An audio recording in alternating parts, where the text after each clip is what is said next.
So I wanted to welcome you, to thank you really, because when I got invited to do this, I had exactly no idea what Floretum was, none. Had it confused with with Edmonds and Bloom, which I guess is kind of a normal thing that's kind of something I knew about because people in my block are involved. But I wanted to really say to you, congratulations on your centennial. That is an enormous big deal. All right. Obviously, you've already introduced me. People know me best as a restaurant critic for the Seattle Times in large part, and a food writer there, which I did for nearly 20 years. I retired in 2014, and when they gave me a big send-off at the office, and also, this is what you get, when you're in the newspaper business way back then, they would make a real front page for you, and your friends would write articles about you, and it was really grand. And they'd sing songs about how mortifyingly embarrass you in front of your family and friends. Here I am with Dick Stein, as you mentioned. So Stein and I did our show for 14 years at KNKX, even back when it was KPLU. We absolutely loved doing that. Working with him and talking about food was really just the highlight of my career so far. We had so much fun. He retired in December. And I also teach cooking classes, as you mentioned, and you can see people are having a real good time there. I really miss doing it in person, kind of like this. I can't really see your faces when I'm talking, but I can see you, Janice and Nina and Marty. So what you may not know, some things about me are this. I was born and raised in Philadelphia. I always liked to pimp food. I love food. My mom wanted me to be obviously the beech nut version of the Gerber baby when she took this photo. I also had an earlier career as a waitress. This is the first place I worked at in the Chalfont Hotel in Cape May, New Jersey. And when these two women were there when I worked there, their mother was running the kitchen. Now they're running the kitchen. That was a 125-year-old hotel when I worked there, still standing. Sadly, Dot and Lucille have both passed fairly recently, but I still go back to the Chalfont and visit all the time because that's how my career in food writing got started. I always get asked that. I became a waitress. I was a waitress for 17 years, including up in Alaska, where I lived for much of my 20s. Here I am at the wonderful Marx Brothers Cafe, still standing after 40 years. They're still in business. And I wanted to introduce you to my family. This is my backyard here in Edmonds, where I got married in 1997. And to be honest, it's so sad. I haven't seen any of these people for 2 years, except that guy in the middle holding the champagne glass, and the woman to the right of him, which is my stepmother, Betty. So I did see in August when I had to take my first exciting trip on an airplane down to California because she had a medical emergency. So that's, I'm also a mother, and that's one of my most important jobs.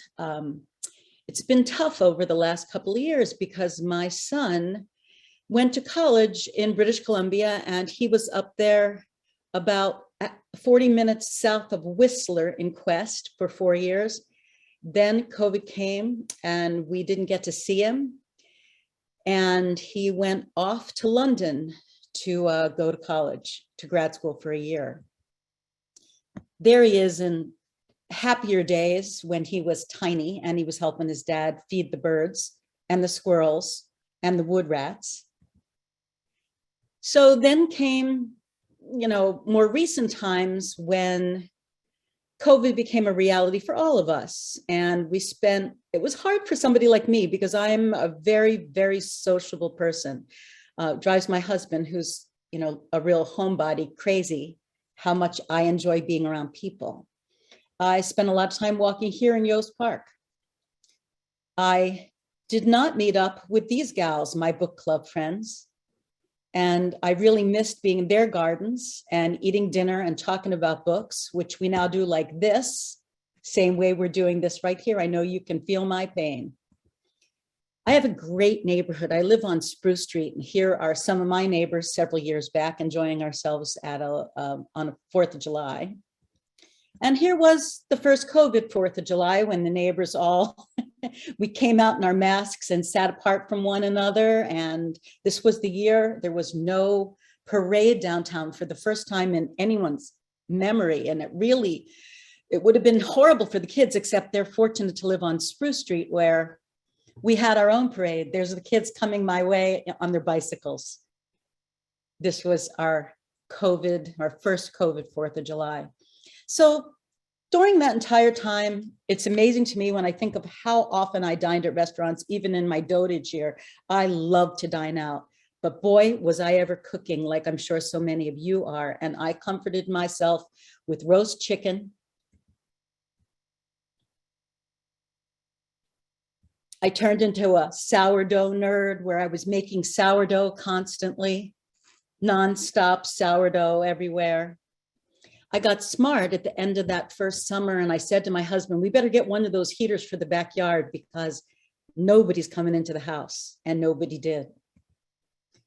That's my best friend. Here we are outside. We have a little covered patio area, and which is where we spent our time with one or two friends at a time throughout the last winter, 2 winters. It was no fun. We celebrated though. We celebrated New Year's Eve alone by ourselves for the first time in our lives. And as much as I recognize the privilege that we have of eating local oysters and drinking champagne, I also recognize that this is the weirdest time ever. And I became one of those people who can turn their pocketbook upside down on the table and find in it a wallet, a brush, 16 masks, and hand wipes. It was so depressing, even my dog started drinking.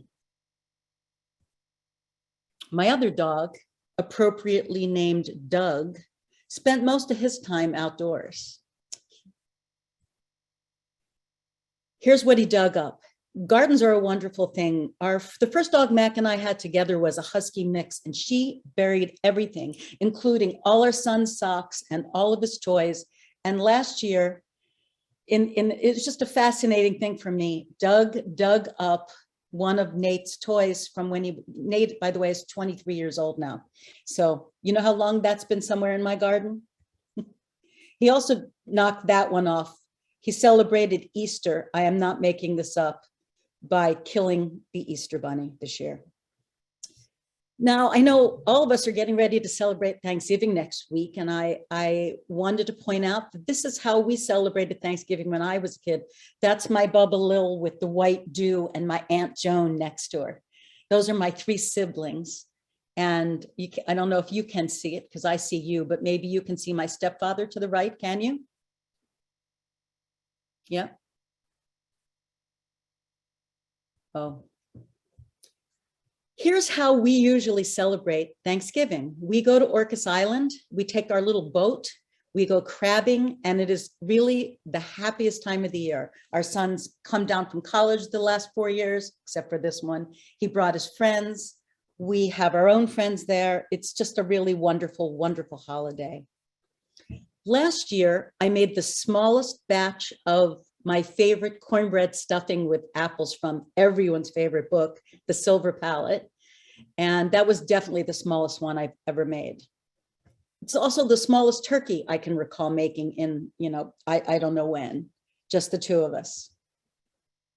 This is how we usually celebrate Christmas, which is a big deal in our house because my husband was born on Christmas Day. So there are some of our friends and celebrating the Christmas holidays in better times. That's what we eat, gumbo. We always make gumbo.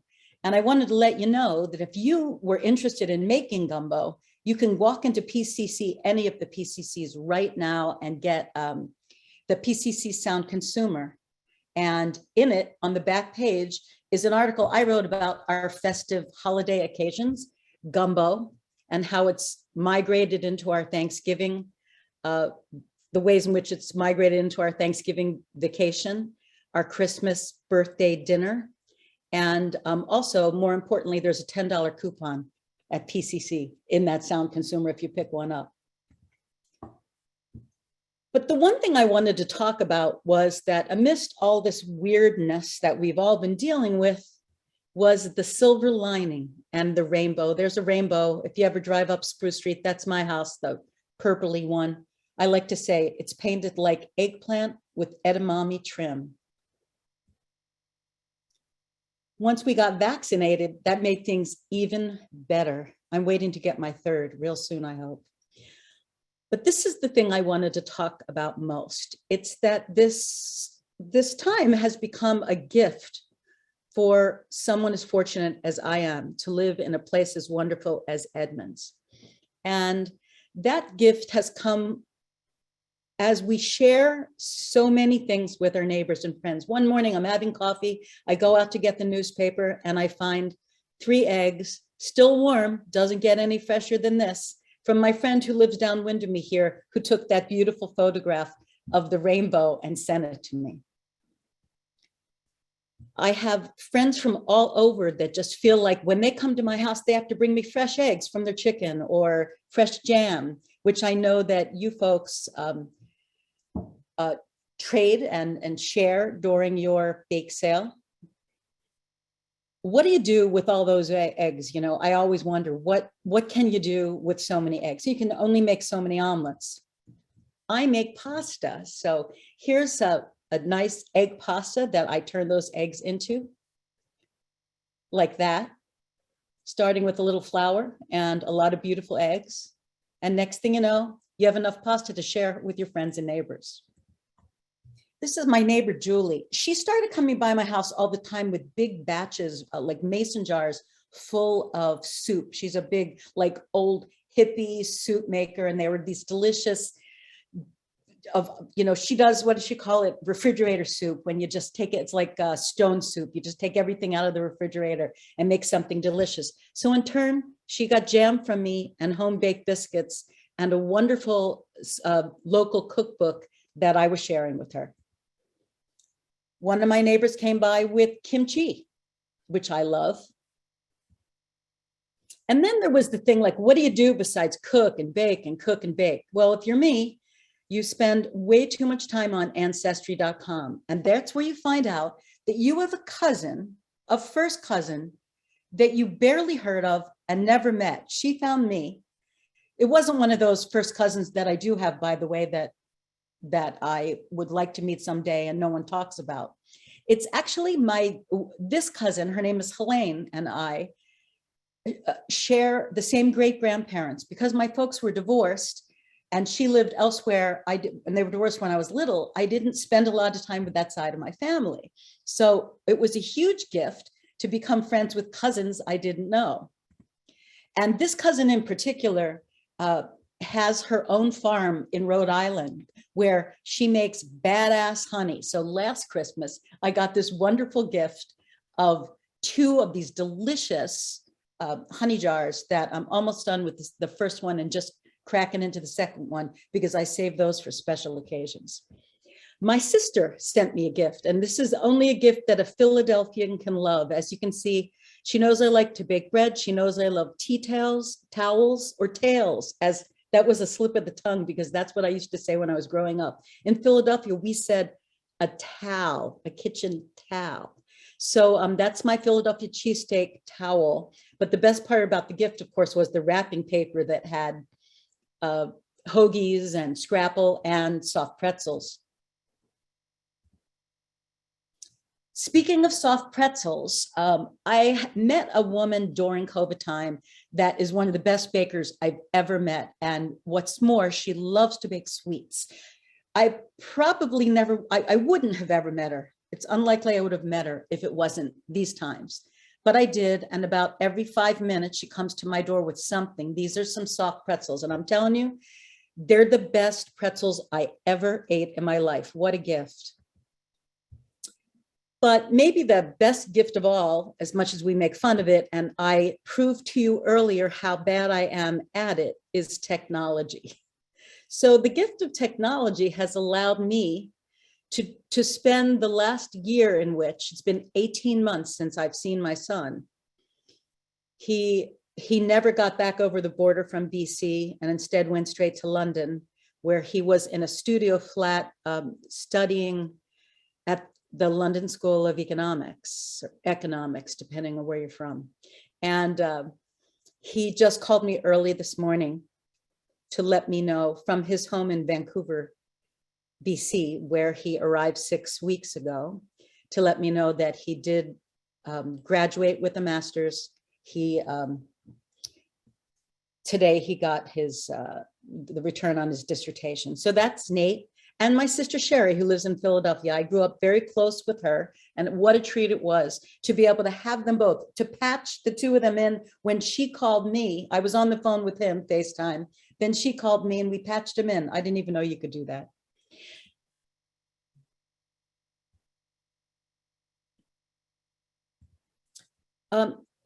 If you read my work, you may have read this story that I wrote quite a few years back. I think this is 2013, about my Caesar salad bowl and making Caesar salads, and how I learned to do that at the aforementioned Marx Brothers Cafe, when I was a waitress. When I left there, they gave me an amazing gift, and that parting gift was a wooden Caesar salad bowl that you see in the picture there, that I use here in Edmonds. And it's something that I love so much. I've had now for probably 32 years. And it's something that I look forward to passing on to my son. So I wrote about that. And what I wrote at the beginning of the piece was that my mother loved my sister more than me. And that's why when my bubby died, my sister got my bubby's bowl. She also got my bubby's chopper. I mentioned that in the story. That's from my sister's house in Pennsylvania. There's the bowl, though, today, and I'm going to tell you why. Because during this very difficult period of time, there's been a lot of problems that some of us have had with differences of opinions on a lot of things, including politics. And that happened to me and my sister. Oddly enough, and it just was a strain for me, it was difficult. And oddly enough, though, the Seattle Times decided to start running some vintage pieces in the Sunday magazine. And they reran my piece about the Caesar salad bowl. My sister hadn't seen that in 2013, but she saw it online, and without saying a word, she put that bowl in a box and sent it to me with a note that said, "I love you." And it still makes me verklempt today, because she was proving that despite the fact that I haven't seen her, despite the fact that all of us have been going through a lot of stuff for a lot of different reasons, that we still love one another and we still love to share things. So I now have that bowl, and I use it all the time. I use it to display the gorgeous apples that grow in my backyard, to bring some sunshine into the room that I'm sitting in right here during the winter with citrus, and in the summer to fill it with gorgeous tomatoes. So I know you all are probably at best good gardeners, at worst fair gardeners, at best great gardeners. I'm a lousy gardener. I've said this famously, and I'm not being modest. I've been at it for a long time. I stink. I have friends who grow those potatoes like this. One of my pals dropped this batch by. Those are gorgeous fingerlings. And while I'm not great at growing potatoes, I am great at cooking potatoes. Those are those very potatoes roasting in a pan. I don't know if you probably do, but I didn't, that Szechuan peppercorns grow in the Pacific Northwest, and they grow well. I had no idea until last fall when my friend Alan Mizuta showed up with some fresh Szechuan peppercorns that he had just pulled. He gave me a bunch of them. I looked it up. I dried them. This is so cool. They actually spit out their seed. So if you just let them sit there and dry, the seed spits out, and you can then take the husks. And what's nice about having it on that sheet pan is you can just roll them out, clean them up, and use them, which I do on a regular basis. This is the man that I think is Seattle's best sushi chef. His name is Taichi Kitamura, and he owns Sushi Kappa Tamura at East Lake. He had Chiso in Fremont before that. And he's yet another person, not a neighbor, but a pal, who called and said, hey, I have a whole big fillet of salmon here, but I'm cut a piece off for you and I salted it. Can I bring it over? I said, absolutely. So he came, do you want to stay for coffee? He said, sure. There's the salmon in its raw form. There it is after we cooked it for dinner. It was delicious. Now, sometimes I meet people and I don't even know how I know them. And it's so mortifying. So if I meet you and we hang out together and then 2 weeks later I see you and I have no idea who you are, it's not you, it's me. I'm just saying. So the woman, Carol, who brought this to me, brought it to me with a great story. She said that she has a place in Quilcene. You guys probably know her. For all I know, she's watching this as we speak. She said that she has a place in Quilcene where she grows a bay that is huge, and she got at the original Herb Farm restaurant. She shared this little bouquet with me and told me that when the time was right, she was also going to share her bay plant so that I could have a cultivar and grow it in my own yard. And sure enough, true to her word, she did. You might notice to the left of it, I have a Sky Nursery bay plant that I bought several years back that you can't see how big it is. It's enormous. But now I'm excited to have this Turkish bay from the herb farm, the original herb farm out in Fall City, that came as a gift from someone I barely know. Now, I want to say that I am not above giving gifts myself. So if anybody needs sourdough starter, I'm your girl. You need a vinegar mother? Ditto. Do you see, like, I bought a vinegar mother at that store at Greenwood to write and wrote a story about it in the Pacific Magazine, probably in 2012 or 2013. And the original mother has now been shared and grown and badly kept, but still alive. That's both white and red vinegar that I use out of my fridge. And there are the moms, if anybody needs. I'm also famous for baking bagels. I can bake bagels in an hour. Nobody ever believes me. But last weekend, close friends of ours told us they were driving up to Vancouver. They were going to see Nate. Is there anything you need?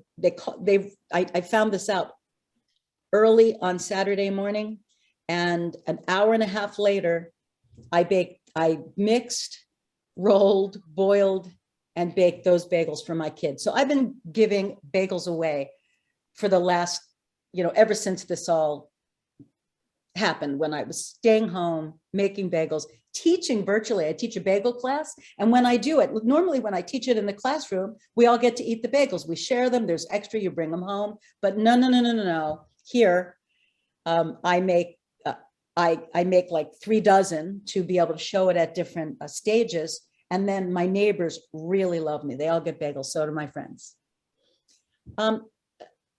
These are the carrots that overwintered from last winter to the beginning of the spring. And I was really proud of those because I do best with things that you don't have to do anything with when it comes to the garden. So I've got these. I brushed them off and cooked them under a roast chicken. They were delicious. I also have that problem now. By the way, my dogs have been we used to have 4 big garden beds. We had them for well over 20 years and they started failing, at which point Max said he was going to fix them, but he never did. He said he'd build new. But in the meantime, our little dastardly dog was constantly eating the carrots to the point where we had to, she was sick. She'd come in and she had orange all over her lips. So we were all, oh no, she's eating the carrots. So that's when I started planting them in containers. And obviously I wasn't doing a good job because they end on, I mean, I can see what I didn't do there, right? It wasn't deep enough. I didn't separate them well enough. And the next thing you know, they look like the June Taylor dancers or the Rockettes or something. This one, look at the size of this. That's a large mug for scale. I mean, that is an enormous mug. It's one of my biggest ones. Do you see how big this thing is? It's ridiculous. But I have just the right tool for a carrot like that.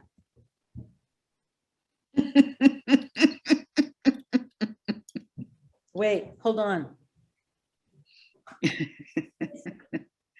It's actually, by the way, I'm wearing like sweatpants and I don't have shoes on, just in case you were wondering.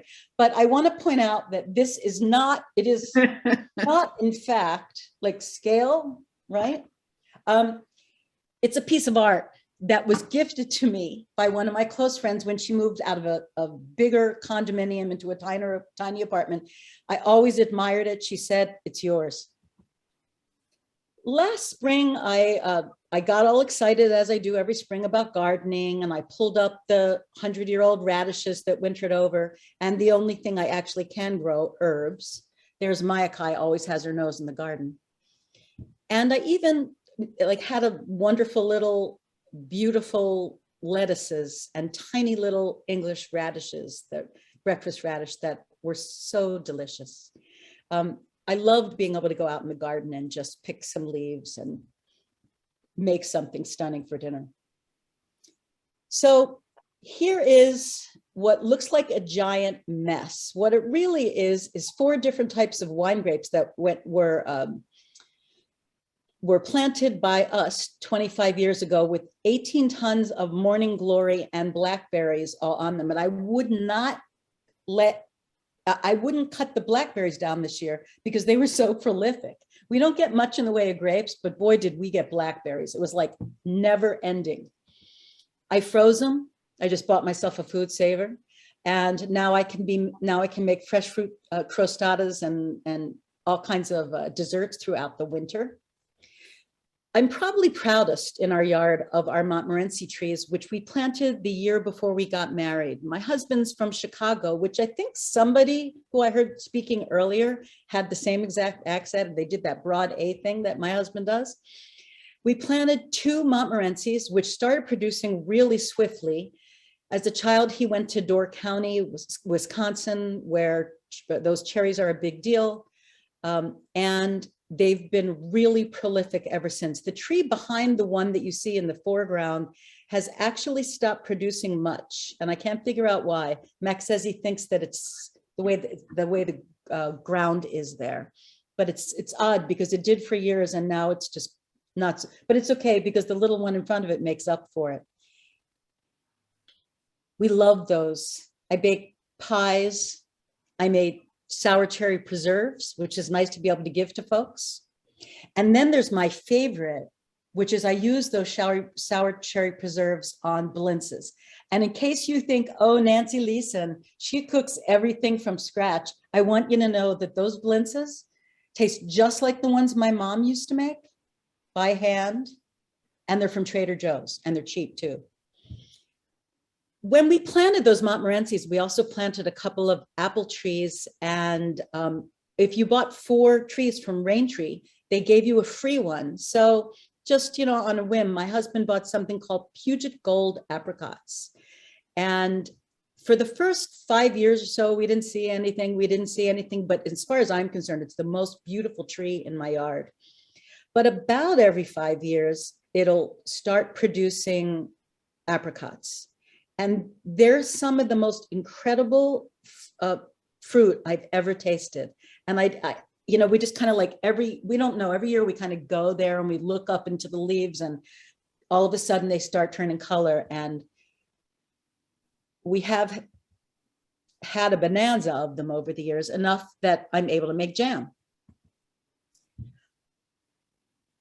The first COVID spring, I met a friend of mine I noticed on social media was offering up tomato plants, starters that she had started, to anybody who was willing to donate anything to her local food bank.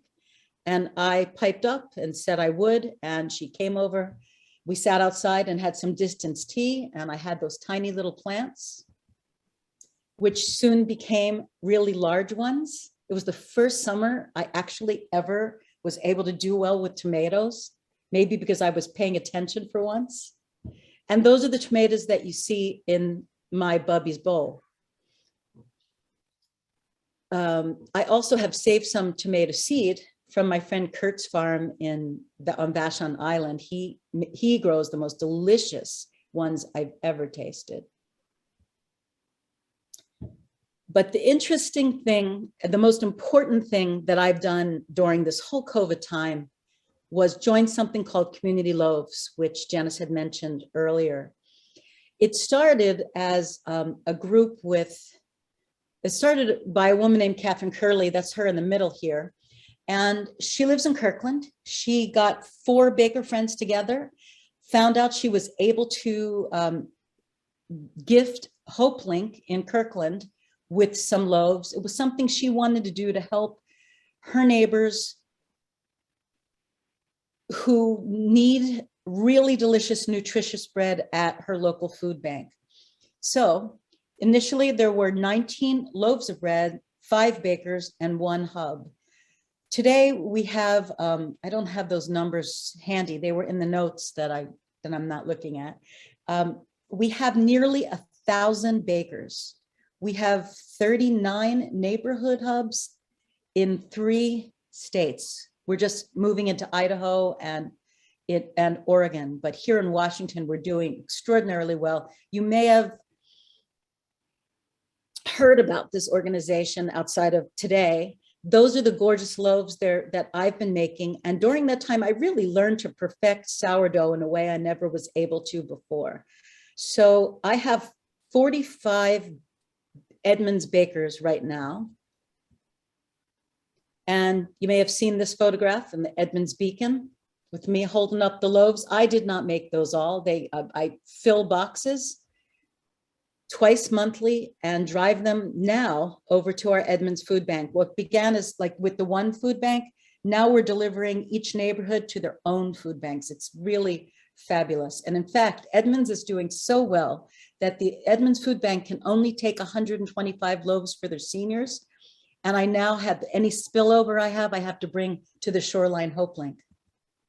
So this became this amazing thing with more gifts. It's the gift that keeps on giving. Here's the Shoreline Hub Coordinator on January 6th showing up with some loaves. And I said to him, it was an interesting day. I said, bring whiskey. I was only kidding, but he actually brought some. This is my bosom buddy, Christina, my new pal who lives around the corner, and she's the one I was telling you that brings baked goods constantly. Even for the dogs, she makes the most delicious dog treats your dogs have never eaten. There are a lot of good things that have come out of this time, and things are getting so much better, as we all know, and we hope they stay that way. One is, this is a photograph of my family. The first year we sent Nate to college at Quest University in Squamish, British Columbia. And the photo on the right was taken just a few weeks ago when we got to see him again for the first time after 18 months. This is a tradition in our house every Halloween for years. That's my neighbor, Bart Steiner. He has 5 children. They're all adults now. When they were little, they used to come by for treats. And so one year he realized that my husband was drinking a Manhattan and said, hey, I'll take one of those. So every year since, he comes over for a special treat, and you know, the kids are grown, but he's still getting it. Christmas last year was pretty fabulous. These are my fabulous neighbors down the block and up the block, the Hugheses, who are offering up some Christmas cheer. They went up and down the block in that little gizmo. And this is a photograph of where I plan to be doing just that this time next week. It's been tough, this celebrating in a time that doesn't call for a lot of celebration, but we're doing it. We're going away for the first time as a family. We're joining our son and friends. We hope to catch crab for Thanksgiving. And I wanted to share with you as a garden club something that I find so interesting. I always say the world is very small, and I have small world stories that you absolutely would not believe. But when my son was little and we would run into his teachers at the QFC, he would say, isn't it a small world? which I thought was hilarious because of, they live down the block, honey. They walk to school, but I didn't say that. Yes, it is a small world. So back when I was a waitress at Sale Lago, when I first moved to Seattle in 1988, 89, there was this gentleman who used to come in. His name was Angelo Pellegrini, and he was a Italian immigrant who moved to Washington when he was 10 years old. He graduated from college. He eventually was a professor of English literature at the University of Washington. And he wrote a spate of amazing books, including these that you see here. Those are just some of the copies of his. Whenever I find them at an estate sale, at the Edmonds Library book sale for $1, I'm always keeping my eyes open. I'm a big book collector. So this guy, Angelo Pellegrini, I knew him through work, passed away, and he had the most extraordinary garden in View Ridge. It was just a tiny little garden. It wasn't much, but he produced a lot of wonderful things there. I wrote about him for the Seattle Times, and it was a story about how he came to have beans that he grew on the regular. Now, these beans were called monachine, or for a little nun's cap. They were brown and had a little white on the end. And how I had gone to the Herb Farm restaurant some years back, the year that I wrote this, and I was gifted by the owners with a couple of beans, one bean pod or a couple of beans that I took home. They were beans that were handed down from Angelo Pellegrini, who got these from like an uncle of Robert Mondavi, the winemaker, and that were passed down not only to him, but to a variety of people that he shared them with over the many years he kept a garden. They grew on Vashon Island, people were giving them away there. And at that time, these were true heirloom beans that you couldn't buy anywhere until, of course, the herb farm started selling them. And I wanted to kind of close by coming full circle and saying that last week I met a new baker, a new Community Loaves baker, who, and this is really quite the feat, showed up at my front door for the first time. Unlike most bakers, when they test their first batches, even people who know how to bake are having problems, they come and show them to me. They're this big instead of this big. They don't know what to do with them. They do 1 or 2 test batches before they bring the loaves that we're going to donate. But this woman showed up at my door with 20 absolutely gorgeous loaves of Community Loaves bread. They were spectacular. I'm really sorry I didn't take a picture of her. Her name, as it turns out, is Marty Ronish. And so yesterday, when I was sure I was going to have like the worst possible problem with technology this morning, and in fact, I was right, she agreed to help me go through it. And we're on here and we're chatting, and I don't even know. She said, well, what are you going to talk about? And I mentioned I wanted to talk about Angelo Pellegrini and his wonderful beans. And she said, that's funny. I have these beans that a friend gave me. And sure enough, I said, are they brown and they have a little white cap? She goes, I don't know. Let me go look. And she said, we're on the phone, and she says, I have the pod. I said, what's it look like? She says, it's tan. And what does the bean look like? She goes, oh, it looks like what I just described, a little brown bean with a little white nun's cap. And those are Marty's beans. About a half hour before she got on here, I had her take a photograph and send me. So I wanted to thank you again for inviting me to come on and speak. I apologize about my technical difficulties, expected on my end. And I just want to say that we have such a great good fortune to live in such a beautiful place with such lovely, welcoming people who are here to help one another, to share their stuff. And I'm happy to share my own story with all of you. So